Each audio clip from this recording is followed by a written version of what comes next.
அடுத்ததாக திரு கோபாலகிருஷ்ணன் சார் அவர்கள் உங்களிடையே பேசுவார்.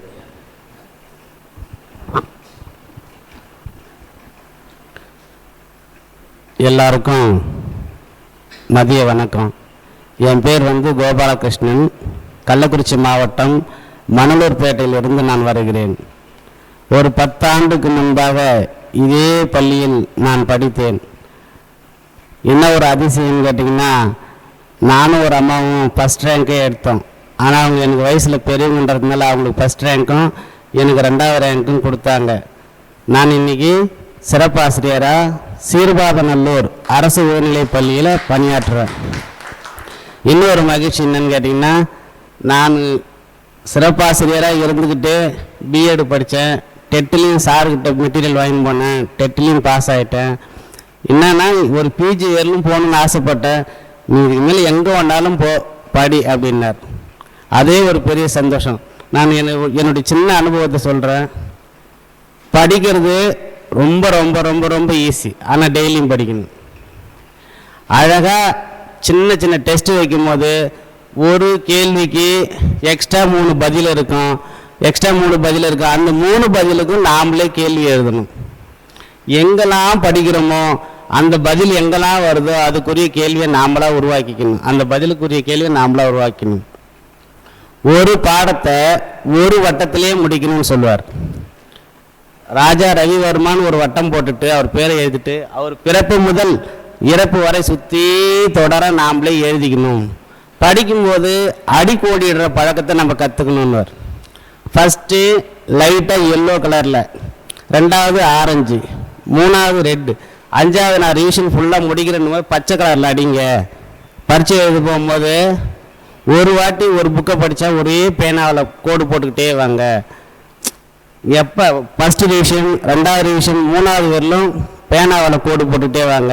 அந்த கொஸ்டின் பேப்பரை மீண்டும் மீண்டும் மீண்டும் மீண்டும் என்ன பண்ணுங்க, திருப்பி திருப்பி பாருங்கள்.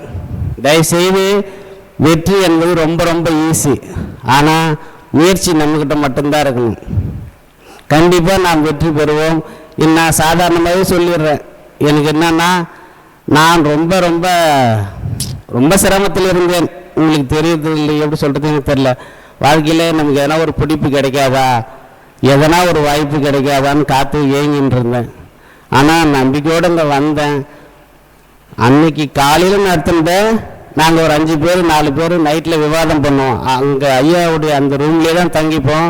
வேறு எங்கேயும் ஹோட்டல்லாம் போய் நாங்கள் தங்கினதில்லை. அப்படியே அவர்கிட்டே கேட்போம், சார் நாங்கள் அங்கே தங்கிக்கிறோன்னு. தாராளமாக தங்கிங்கப்பான்னாரு.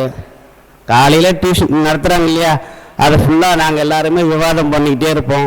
பேசிக்கிட்டு அவங்கவுங்க பிடிச்ச மாதிரி ஒரு மாதிரியாக பாடம் நடத்துவோம். ஒரு வட்டம் போட்டு வச்சுக்குவோம். அப்போ ஒவ்வொரு நடத்தும் போது ஒரு ஃபோட்டோ எடுத்து வச்சுப்போம்.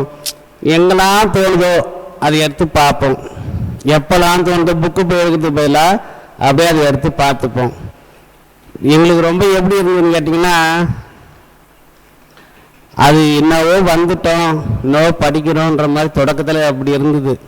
அந்த டெஸ்ட்டு வைக்க அதை நம்ம படிக்க அதனுடைய ஆர்வம் தானாக கூடிடுது. போட்டி மனப்பான்மை சின்னதாக ஃபஸ்ட்டு ஒரு 50 40 அப்படியே கொஞ்சம் கொஞ்சமாக டெஸ்ட் என்ன பண்ணார், அதிகமாகிட்டார். போக எங்களுக்கு பரீட்சை மாதிரி தெரில. நான்லாம் அங்கே கொடுத்த நேரத்தில் 1 மணி நேரம் 1.5 மணி நேரத்தில் அடித்து வச்சுட்டு கம்முன்னு படுத்துக்கிட்டேன். ஏன்னா நம்ம இந்த பயிற்சின்றது ஒன்று டெஸ்ட்டு அடிச்சுக்கிட்டே இருக்கிறோமா, அந்த டெஸ்ட்டு நமக்கு அங்கே பரிசில் போனோடனே ஒரு பதட்டத்தை கொடுக்காது. கேள்வியை படிக்கிறோம், டக்குன்னு அடிக்கிறோம். அது எனக்கு ரொம்ப பிடிச்ச விஷயம் என்னென்னா, கேள்வியை படித்த உடனே அடிச்சிடணும். இதுவா அதுவான்னு யோசிக்கிற அளவுக்குலாம் நேரமே இல்லை. அதே மாதிரி தான் அடித்தேன். நான் அந்த அம்மா ஃபஸ்ட் ரேங்க்கு, நான் 2வது ரேங்க்கு. நாங்கள் 2 பேரும் வயசில் ஒரே இதில் இருந்ததால் எங்களுக்கு கொடுத்தாங்க. நான் கலையாசிரியர் சிறப்பாசிரியரோடு என் வாழ்க்கையை நிறுத்தக்கூடாதுன்னு சொல்லிட்டு வரலாறு படித்தேன், பிஎட் படித்தேன். இப்போ பிஎடும் சாருக்கிட்டே அந்த டெட்டுக்குரிய மெட்டீரியல் வாங்கி போய் நானும் பாஸ் ஆகிட்டேன், எங்கள் வீட்டு அம்மாவும் பாஸ் ஆகிட்டாங்க. ஆனால் என்ன ஒன்று, தொடர்ந்து வந்துக்கிட்டே இருக்கிறோம். ஏன்னா ஒன்று சாதிப்போம், கண்டிப்பாக நமக்கு ஒரு நல்லது நடக்கும் நம்பிக்கை. நம்ம என்ன பண்ணுவோம், நம்ம படிப்பு நம்ம விடக்கூடாதுன்னு. ஆனால் அடுத்தது எனக்கு ஒரு ஆசை என்னன்னா, பிஜி வரலும் நான் பரீட்சை எழுதிட்டு போகணும். எங்கேயோ ஒரு ஓரமாக எனக்கு எதுவுமே ஒன்றுத்துக்கு லாகில்லை அப்படின்னு சொல்கிற மாதிரி எங்கள் வீட்டிலேயே பார்த்தாங்க. ஆனால் இப்போ என்ன பண்ணுறான்னு அவனுக்கே தெரில, ஏதோ பண்ணிக்கிறான்னு சொல்லிட்டு விட்டுறாங்க. நான் உங்ககிட்ட என்ன கேட்குறேன்னா, நம்பிக்கையாக படிங்க, நல்லதே நடக்கும். அவர் ஒத்த வார்த்தை சொல்லுவார் என்னை பார்க்கும்போதெல்லாம், நீ 10 ரேங்க்குள்ளே வருவப்பா, நல்லா இருப்பா அப்படின்ட்டு. ஏன்னா நான் வந்ததெல்லாம் வேட்டி சட்டை ஃபேன் ஷர்ட் அப்பெல்லாம் இல்லை, வெறும் வேட்டி சட்டையில் தான் நான் வருவேன். ஆனால் பல மாற்றங்கள் எனக்கு நடந்தது.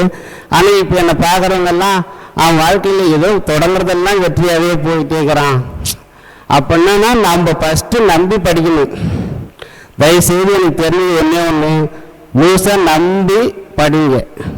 இதுதான் சிலபஸ்ஸு, இதை மட்டும்தான் எடுக்க போகிறாங்க, ஜாலியாக படிங்க. எனக்கு பெரிய வாய்ப்பு கிடைச்சிது, வாய்ப்பு கொடுத்தாரு, வாய்ப்பு கிடைச்சதுன்னு சொல்கிறதில்ல, வாய்ப்பு கொடுத்தாரு. நானும் நல்லா தான் இருக்கிறேன்.